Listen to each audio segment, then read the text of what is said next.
ఇప్పుడు ఒక వ్యక్తికి హామీ ఇచ్చావు, హామీని పూర్తి చేయకపోతే ఆ వ్యక్తి ఏమనుకుంటాడు?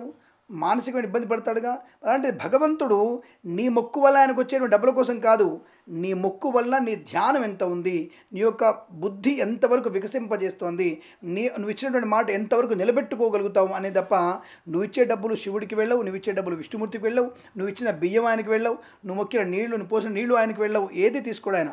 కేవలం స్పర్శతోనే ఆయన ముట్టుకుంటాడు తప్ప, అదంతా మళ్ళీ నీకో నీ ఇంకొక శరీరానికో అది ఉపయుక్తమయ్యేటువంటి తప్ప పెద్దగా దాని గురించి ఆయన ఏమి స్వీకరించడం కోసం చేయడు. నీ బుద్ధి వికాసము, నీ శ్రద్ధ, నీ ఏకాగ్రత అది ఉందా లేదన్న చూడడం కోసం ఆయన మొక్కులు మొక్కితే తీర్చకపోతే మనకి కష్టాలు పెడతాడు. ఈ విషయం వాస్తవం. మరి మర్చిపోతే ఏమిటి పరిస్థితి? కోర్స్ మతిమరుపు సహజం కదా. మర్చిపోయినప్పుడు రెండు రకాల, నా తెలిసినంత వరకు రెండు రకాల నేను ఉపాయాలు చెప్తాను అందరికీ కూడా. చాలామందికి అటువంటి ఉపాయాలు చెప్పాను నేను.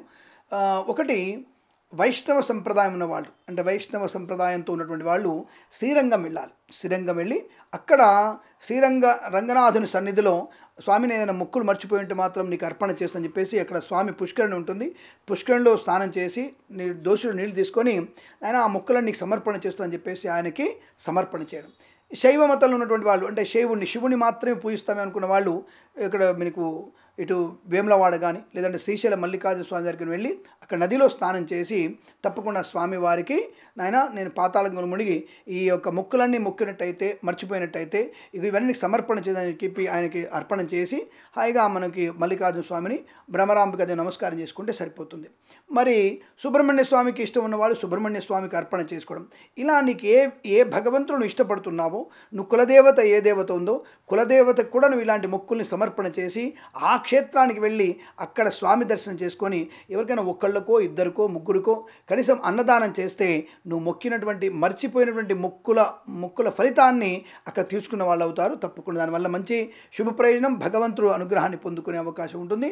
తిరుమలలో కూడా మొక్కుల్ని పుష్కరులు స్నానం చేసి ఆ నీళ్లు వదిలిపేసి తిరుమల వెంకటేశ్వర స్వామి కూడా మనం వేడుకోవచ్చును, దానికి ఎటువంటి ఇబ్బంది లేదు. ఇలా మొక్కులు తీర్చుకునే ప్రయత్నం చేయాలి. కాబట్టి మర్చిపోయాము అనుకుంటూ గుర్తున్నా సరే అవి నెరవేర్చుకోకపోతే ఆ మొక్కుల ఫలితం వల్ల మన ప్రతి కార్యం ఆటంకం అవుతుంది. అంటే ఇచ్చిన హామీ నెరవేర్చుకోకపోవడం వల్ల ప్రమాదం జరిగినట్టుగానే భగవంతుని హామీని పూర్తి చేసుకోకపోతే ప్రతి పనికి ఆటంకం కలిగిస్తూ నిన్ను పరీక్షిస్తుంటాడు, నీ యొక్క గుర్తు చేస్తుంటాడు. నువ్వు ఒకసారి వచ్చి నన్ను కనబడతా అన్నావు, నాకు కనపడి వెళ్ళు అనేటువంటి భావనని భగవంతుడు మనకి గుర్తు చేస్తుంటాడు. అందుకే పనికి ఆటంకం కలిగిస్తుంటాడు.